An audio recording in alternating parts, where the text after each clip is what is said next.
బాలీవుడ్ నూతులపాటి ప్రవీణ్ పగడాల గారి suspicious death రెండు రాష్ట్రాలని కదిల్చివేయటమే కాదు, ఎంతో సాడ్నెస్ని మనందరికీ మిగిల్చిన విషయాన్ని మనందరికీ తెలుసు.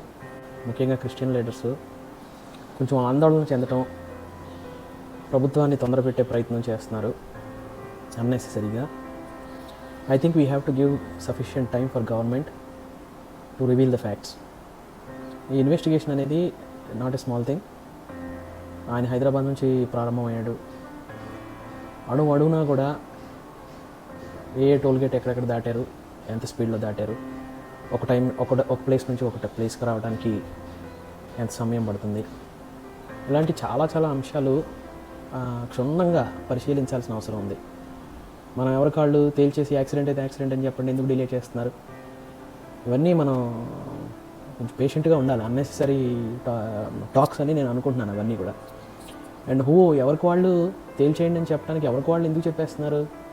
క్రైస్తవుల్లో సమాజంలో పెద్దలు ఉన్నారు, అందరూ డిసైడ్ చేసుకొని ఒక మాట మీద అందరూ నిలబడి వెళ్ళాలి. కానీ టీవీ ముందు మైక్ దొరికిన ప్రతి వాళ్ళు, ఫేస్బుక్లో ఉన్న వాళ్ళు ఎందుకు లేట్ చేస్తున్నారు? ఇష్టానుసారమైనటువంటి పోస్టులు, స్టేట్మెంట్స్ ఇవ్వకూడదు అనేది నా యొక్క ఉద్దేశం. అయితే మీ ముందుకి కొన్ని అవేర్నెస్, మీ అందరికీ కొంత అసలు యాక్సిడెంట్ కానీ, మర్డర్ కానీ, లేకపోతే సస్పీషియస్ జరిగినప్పుడు ఎటువంటివి, ఏ విధంగా పోస్ట్ మార్టం రిపోర్ట్ కానీ, ఏ విధంగా ఇన్వెస్టిగేషన్ ఉంటుందని కానీ వెయిట్ల మీద ఉంటుంది. నేను కొన్ని విషయాలు మీ ముందుకు తెస్తాను. అట్లాగే నేను నా పోస్ట్ మార్టంకి సంబంధించిన ఒక ఫార్మాట్ ఉంది నా దగ్గర. అంటే పోస్ట్ మార్టంలో ఏమేమి ఫిలప్ చేయాలి, ఏమేమి ఫైండింగ్స్ చేయాలి, ఎంత డీటెయిల్స్ ఇవ్వాలి అనే విషయాలు కూడా నా దగ్గర ఉన్నాయి. అవన్నీ మీ ముందు తెచ్చే ప్రయత్నం చేస్తాను. కొంచెం వీడియో కొంచెం పెద్దగా ఉంటే ఉండొచ్చు, కానీ కొంచెం ఓపిక ఉంటే మీకు జాగ్రత్తగా వినండి, so that you will understand. First of all, ఇప్పుడు సస్పీషియస్ డెత్ కాబట్టి ఇది యాక్సిడెంటా మర్డరా అనే విషయాల్లో రెండు విషయాలు దర్యాప్తు చేయాలి. రెండు డిఫరెంట్ విషయాల్లో దర్యాప్తు చేయాలి. యాక్సిడెంట్ అయినా మర్డర్ అయినా కూడా పోస్ట్ మార్టం రిపోర్ట్ చాలా ఇంపార్టెంట్, మనందరికీ తెలుసు అది. అయితే పోస్ట్ మార్టం చేసినప్పుడు మనిషి పడినప్పుడు స్క్రాచెస్ ఉంటాయి, అంటే గీరుకుంటాయి. ఆ గీరుకున్నప్పుడు ఎన్ని దెబ్బలు తగిలినాయి, ఎక్కడెక్కడ గీరుకున్నాయి, ఏమేమి డ్యామేజ్ అయినాయి, ఇవన్నీ కూడా ప్రతి చిన్న అంశం కూడా పోస్ట్ మార్టం రిపోర్ట్లో రాయాల్సి ఉంటుంది అనమాట. ఇప్పుడు ఇంజురీస్లో రెండు రకాల ఇంజురీస్ ఉంటాయి. ఈ స్క్రాచెస్, అంటే గీరుకున్నవన్నీ కానీ, లేదా బ్లంట్ ఇంజురీస్ అంటాం అనమాట. అంటే ఎవరైనా కొట్టినట్టు ఇంజురీస్ కానీ, ఈడ్చుకొని వెళ్ళిపోయినప్పుడు ఉండే ఇంజురీస్. బ్లంట్ ఇంజురీస్ అంటే ఉండగా కొట్టినవి అనమాట. అంటే అప్పుడు ఈ మజిల్ టిష్యూస్ అన్నీ కూడా రెడ్గా అయిపోవడం కానీ, బ్లడ్ క్లాట్ అవ్వడం కానీ, కొట్టినట్టు కానీ, దేంతో కొట్టి ఉండొచ్చు, ఏ ఆబ్జెక్ట్తో కొట్టి ఉండొచ్చు అనే విషయాలు అందులో వస్తాయి. రిపోర్ట్లో ఇంజురీస్ పడిపోవడం వల్ల వచ్చిందా, లేకపోతే కొట్టడం వల్ల వచ్చినాయా అనేది నిర్ధారించాల్సిన అవసరం. అయితే మనకున్న అనుమానాలు ఏంటంటే, బాడీ చూసిన వాళ్ళు చెప్తున్న విషయాలు ఏంటంటే, కొట్టినటువంటి గుర్తులు ఉన్నాయి అని. మరి ఆ కొట్టినటువంటి గుర్తులు పోస్ట్ మార్టం రిపోర్ట్లో వస్తాయో లేదో మనకు తెలియదు ఇంకా.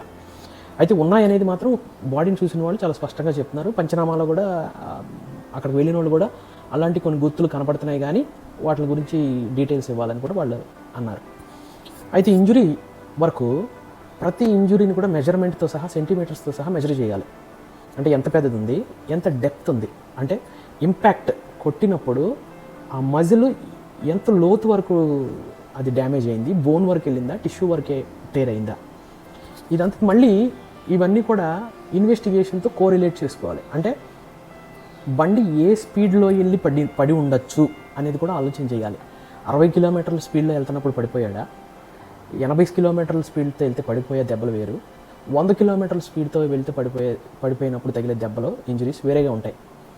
ఇప్పుడు ఈయన వెళ్ళే స్పీడ్కి అసలు చచ్చిపోయే అవకాశాలు ఉన్నాయా లేదా అనేది కూడా మనం నిర్ధారించాల్సిన అవసరం ఉంది. మళ్ళీ అది ఎవరు నిర్ధారించాలి? రాయల్ ఎన్ఫీల్డ్ వాళ్ళు నిర్ధారించాలి. రాయల్ ఎన్ఫీల్డ్ తయారు చేసిన వాళ్ళు కొంత సేఫ్టీ మెజర్స్ తీసుకొని ఉంటారు స్పీడ్ మీద. సో ఆ బండి కంట్రోలింగ్ సిస్టమ్ ఎట్లా ఉంటుంది, ఆ బండిని అనాలిసిస్ చేసినప్పుడు ఆ బండిని కూడా రాయల్ ఎన్ఫీల్డ్కి పంపించినప్పుడు ఆ బండి మీద ఉన్న డ్యామేజెస్ బట్టి ఎంత స్పీడ్లో వెళ్ళి ఉండొచ్చు, ఈ బండి మీద ఈ దెబ్బలకి, అంటే ఈ బండికి తగిలిన దెబ్బలకి మనిషి చచ్చిపోయే అవకాశాలు ఉన్నాయా లేదా అని రాయల్ ఎన్ఫీల్డ్ వాళ్ళు కూడా ఒక రిపోర్ట్ ఇవ్వాలి. మరి ముఖ్యంగా ఆయన ఒక హెల్మెట్ తెచ్చుకున్నాడు. ఆ హెల్మెట్ అమెరికా నుంచి తెచ్చుకున్నాడు. అది ఒక చాలా రోడ్డు మీద బైక్స్ ర్యాలీస్ చేసేవాళ్ళు వాడేటటువంటి చాలా ఖరీదైన హెల్మెట్ తెచ్చుకున్నాడు ఆయన అమెరికా నుంచి. లారీ తొక్కినా కూడా ఆయన ఇంట్లో చెప్పాడంట, అది లారీ తొక్కినా కూడా అది ఏమీ అవ్వదని. అది ఎక్కడి వరకు హెడ్లో మేజర్ డ్యామేజ్ అయ్యే పార్ట్స్ అన్నీ కవర్ చేసే హెల్మెట్ అది. అంటే ఇక్కడ నుంచి మొదలుకొని వెనకాల మనం తెలుగులో చిన్న మెదడు అంటాం, ఇంగ్లీష్లో మిడ్యులా ఎబ్లాంగేటా అంటాం అనమాట. అక్కడ వరకు దాన్ని కవర్ చేసేటటువంటి హెల్మెట్ అది. సో అక్కడ ఏమైనా హెడ్ ఇంజురీస్ ఉన్నాయి అంటే ఈ హెల్మెట్ని సస్పెక్ట్ చేయాలి. అంటే హెల్మెట్ తయారు చేసిన కంపెనీ మీద కూడా కేసు వేసే అవకాశాలు ఉన్నాయి. హెల్మెట్ తయారు చేసిన కంపెనీ దగ్గర కూడా రిపోర్ట్ తీసుకోవాలి మనం. అంటే ఈయన ఇంత స్పీడ్లో వెళ్ళి పడ్డాడు, హెడ్ ఇంజురీ, ఒకవేళ పోస్ట్ మార్టం రిపోర్ట్లో హెడ్ ఇంజురీ అని వస్తే మాత్రం హెల్మెట్ కంపెనీని కూడా మనం ప్రశ్నించాల్సిన అవసరం ఉంది. వాళ్ళ రిపోర్ట్ కూడా మనం తీసుకోవాల్సిన అవసరం ఉంది. వాళ్ళు దే మైట్ సే ఈ హెల్మెట్ ఎట్టి పరిస్థితిలో ఈ స్పీడ్లో వెళ్ళి గుద్దుకున్న మనిషికి చచ్చిపోయి హెడ్ ఇంజురీ అయ్యే అవకాశాలు లేవని వాళ్ళు చెప్పే అవకాశాలు కూడా చాలా ఎక్కువ ఉన్నాయి. అట్లాగే హెల్మెట్ కూడా ఏం అవ్వాల, నిజానికి హెల్మెట్ కూడా డ్యామేజ్ ఏం అవ్వాల. హెల్మెట్లో నుంచి ఇంజురీస్ అయ్యి ఉండుంటే ఆయన 100 కిలోమీటర్ల కంటే స్పీడ్గా వెళ్తున్నట్టు అర్థం అనమాట. First of all 100 kilometre light లేకుండా కేవలం బ్లింకర్ మీద 100 కిలోమీటర్ల కంటే స్పీడ్ వెళ్తాడా అనేది మనం ఒకటి ఆలోచించాలి. ఆ హెల్మెట్లోంచి జరిగే ఇంజురీస్ని ఏమంటారంటే కంకషన్ ఇంజురీస్ అంటారనమాట. ఇది ఎక్కువగా బాక్సింగ్లో వాడతారు ఈ టెర్మినాలజీ. అలాంటి అవకాశాలు చాలా రేర్ ఇప్పుడు ఈయన దాంట్లో. అయితే ఇది కూడా మళ్ళీ పోస్ట్ మార్టం రిపోర్ట్లో వాళ్ళు క్లియర్గా మెన్షన్ చేయాలి, కంకషన్ ఇంజురీస్ లేవు అని. ఒకవేళ హెడ్ ఇంజురీ అయ్యి ఉండుంటే ఏ రకంగా హెడ్ ఇంజురీ అయ్యి ఉండొచ్చు, దేన్ని హిట్ చేసి ఉండొచ్చు, అసలు మనిషి ముందుకు పడ్డాడా, బోర్లాగా పడి తగిలిందా, వెనకాల తగిలిందా, వెనకాల తగిలి చనిపోయి ఉండుంటే హెల్మెట్ ప్రొటెక్షన్ మెడ వరకు ఉంది. అప్పుడు ఎక్కడ తగిలింది ఇంజురీ, మెడ మీద తగలాలి. మెడ మీద ఆయన వెళ్ళిన స్పీడ్లో మెడ మీద తగిలితే ఆ మెడలో ఉండే నర్వస్ సిస్టమ్ ఏదైతే మజిల్ టేర్ అయిపోయి బ్రెయిన్కి సప్లై చేసే నర్వస్ సిస్టమ్ ఏదైతే ఉందో అవన్నీ కూడా పగిలిపోయి ఉండాలి, చీరిపోయి ఉండాలన్నమాట. సో అది కూడా మళ్ళీ ఇప్పుడు పిఎం రిపోర్ట్లో చాలా స్పష్టంగా తెలియాల్సిన అవసరం ఉంది.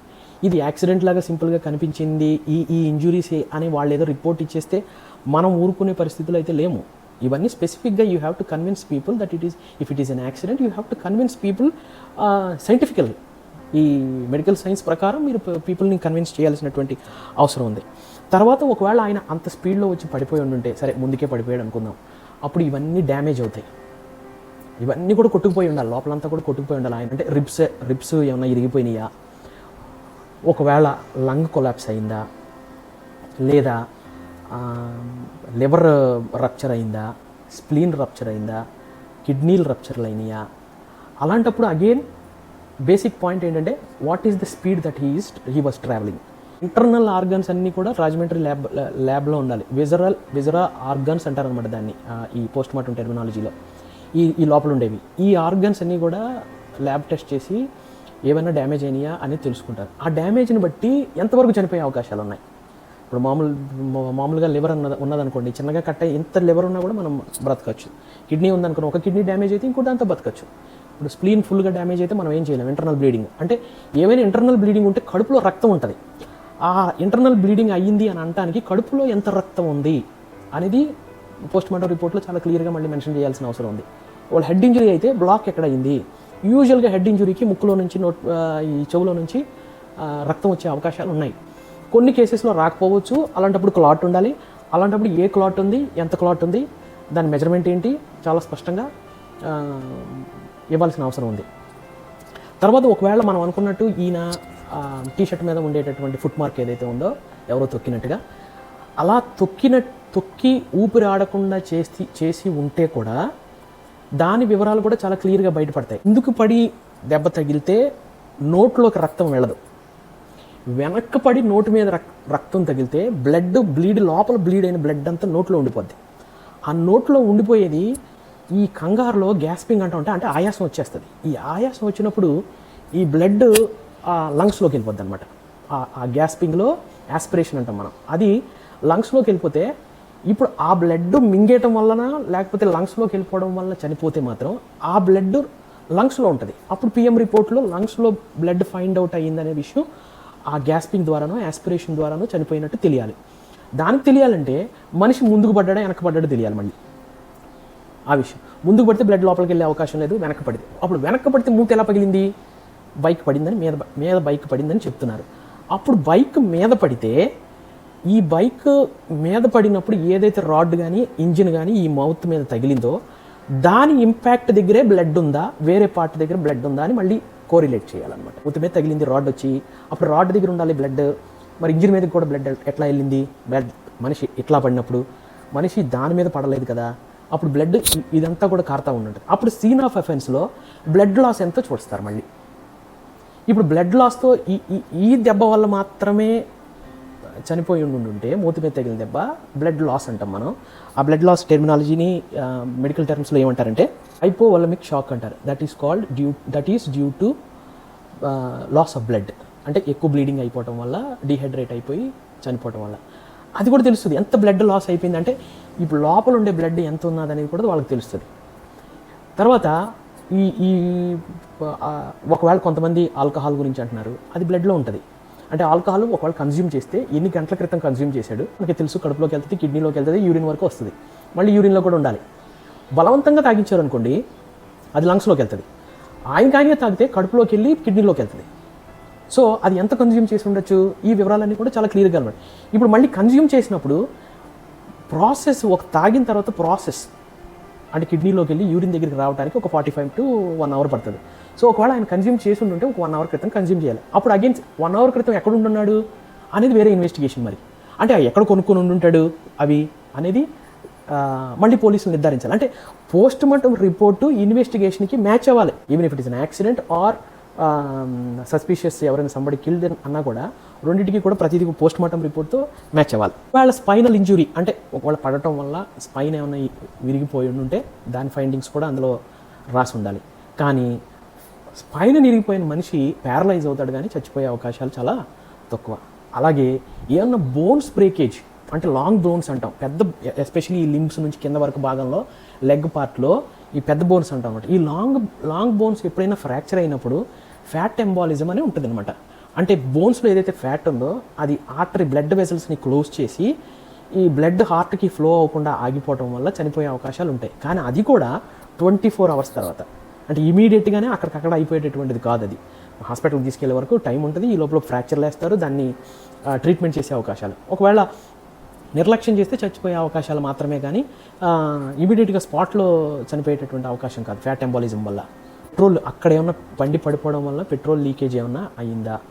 ఒకవేళ పెట్రోల్ లీకేజ్ అయితే ఈ సైలెన్సర్, ఇంత వేడిగా ఉన్న సైలెన్సర్ వల్ల బర్న్ అయ్యే అవకాశాలు ఉన్నాయా? అలాంటప్పుడు ఎందుకు బర్న్ అవ్వలేదు? ఒకవేళ లీకేజ్ అయ్యిందా, అవ్వలేదా? ఇవన్నీ కూడా అక్కడ చూడాల్సినటువంటి అవసరం ఉంది. తర్వాత అందరికీ సస్పిషియస్ ఒక 2 వుడెన్ స్టిక్స్ అక్కడ దొరికినాయి, దాని మీద కూడా బ్లడ్ ఉంది. ఆ బ్లడ్ ఎవరిది? ఈయన బ్లడ్డా, వేరే వాళ్ళ బ్లడ్డా? ఒకవేళ దాంతో కొట్టుంటే దాని మీద ఫింగర్ ప్రింట్స్ ఎవరివి చూడాల్సినటువంటి అవసరం ఉంది. తర్వాత అక్కడ ఎవరెవరు నడిచారు, వాళ్ళ ఫుట్ ప్రింట్స్ ఏంటనేది కూడా చాలా క్లియర్గా ఉంటుంది.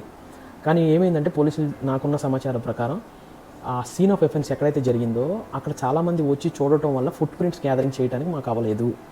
అంటే స్ట్రేంజర్స్ ఎవరైనా ఈయన ఫుట్ ప్రింట్ కాకుండా ఇంకెవరిదైనా ఉందా అని చూడటానికి అయితే మాత్రం అవ్వలేదు. అంటే ఫుట్ ప్రింట్స్ ఎందుకంటే చాలామంది అప్పటికే వచ్చేసి దాన్ని అంతా కూడా బైక్ దగ్గర అందరూ కూడా ఎవరికి వాళ్ళు ఇన్వెస్టిగేషన్స్ చేసేసిన పరిస్థితి కాబట్టి అది ట్రాంపుల్ అయిపోయింది. దాన్ని ఆయన సిస్టర్ సస్పెక్ట్ చేస్తున్నట్టుగా ఆ వీడియో ఫుటేజ్లో ఉన్న వ్యక్తి మా అన్నయ్య కాదు అని వాళ్ళ సిస్టర్ సస్పెక్ట్ చేస్తుంది. కాబట్టి అక్కడ ముందు నుంచి హైదరాబాద్ నుంచి తీసుకోవాలి వీడియోస్ తీసుకొని, ఆ వీడియోస్లో ఇదే బాడీ ఇమేజ్ అంటే ఇదే పర్సనాలిటీ అక్కడ నుంచి ఉందా, లేకపోతే ఏదన్నా చేంజెస్ ఉన్నాయా అనే విషయం చూడాలి. హెడ్లైట్ అందరికీ డౌట్ ఉన్న హెడ్లైట్ ఎక్కడ నుంచి హెడ్లైట్ పనిచేయట్లేదు అనే విషయం తెలియాలి. చాలా ముఖ్యమైనటువంటి విషయం కాల్ డేటా, ఎవరెవరితో ఆ టైంలో టచ్లో ఉన్నారు అనే విషయం. తర్వాత ఈయన వెనకాల ప్రతి టోల్ గేట్ దగ్గర ఈయన వెనకాల ఫాలో అయిన కార్స్ పర్పస్ఫుల్గా హిట్ అండ్ రన్ అయితే ఇటువైపు నుంచి వెళ్ళి అటు నుంచి వచ్చే అవకాశాలు ఉన్నాయి. కాబట్టి ఇటువైపు నుంచి కూడా ఆ కార్ల వివరాలు తీసుకోవాల్సిన అవసరం ఉంది. ఇవన్నీ కూడా ఒక రోజులో 2 రోజుల్లో జరిగేది కాదు. ఇవి మామూలుగా లేమెన్గా మనకన్నీ ఉన్న డౌట్స్. ఇప్పుడు నేను కూడా కొంతవరకు స్టడీ చేశాను. అందరూ కూడా దీని మీద కొంత ఆలోచన చేసి కొంచెం పేషెంట్గా ఉండండి. పోలీసులకి తగిన సమయాన్ని ఇవ్వండి. మనకి ఏదైనా ఇన్ఫర్మేషన్ తెలిస్తే షేర్ చేయండి. తర్వాత ఒకవేళ నిజంగా మనం అంత దీని మీద పోరాటం పూర్తిగా చేయాలి అని అంటే, ఒకవేళ మన పోలీసుల మీద నమ్మకం లేకపోతే కొన్ని సంవత్సరాల క్రితం పంజాబ్లో ఇంటర్నేషనల్ కోర్టులో వేసిన కేసుకి FBI వాళ్ళని ఎఫ్బిఐకి సంబంధించినటువంటి ఇన్వెస్టిగేషన్ టీంని ఇండియాకి పంపించి దాన్ని సాల్వ్ చేశారు.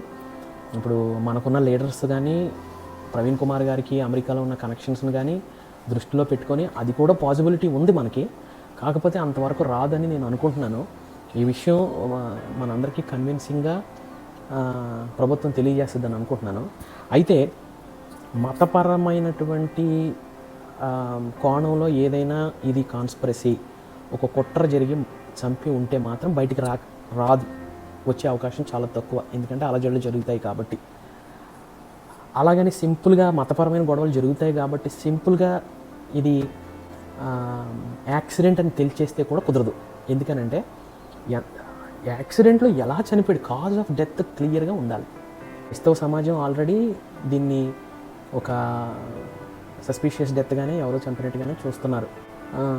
ఒకవేళ ఇది తేల్చకపోతే భవిష్యత్తులో కూడా క్రైస్తవులు హిందువులు కొట్టుకొని లేకపోతే అన్రెస్ట్ అట్మాస్ఫియర్ చాలా కాలం ఇంకా కొనసాగే అవకాశాలు ఉన్నాయి. కాబట్టి ఒకవేళ నిజంగా మతపరమైనది ఏదైనా ఉన్నా కూడా క్రైస్తవం తీసుకునే పరిస్థితిలోనే ఉన్నాము. అంటే ప్రవీణ్ పగడాల గారి వైఫే క్షమించింది. ఎవరైతే ఒకవేళ నా భర్తను చంపారో వాళ్ళని నేను క్షమిస్తున్నాను, ప్రవీణ్ పగడాల గారికి కూడా క్షమించే గుణం ఉంది కాబట్టి మనం కూడా క్షమించేద్దామని అంటుంది ఆవిడ. So we're all ready. ఆవిడే అన్నప్పుడు మేమందరం కూడా క్షమించడానికి ready. That is a biblical principle. కానీ తెలియాల్సిన అవసరం ఉంది, నిజాలు తెలియాల్సిన అవసరం ఉంది. నేను క్రైస్తవుడిగా I can strongly say that my Christians will not do any damage to the society.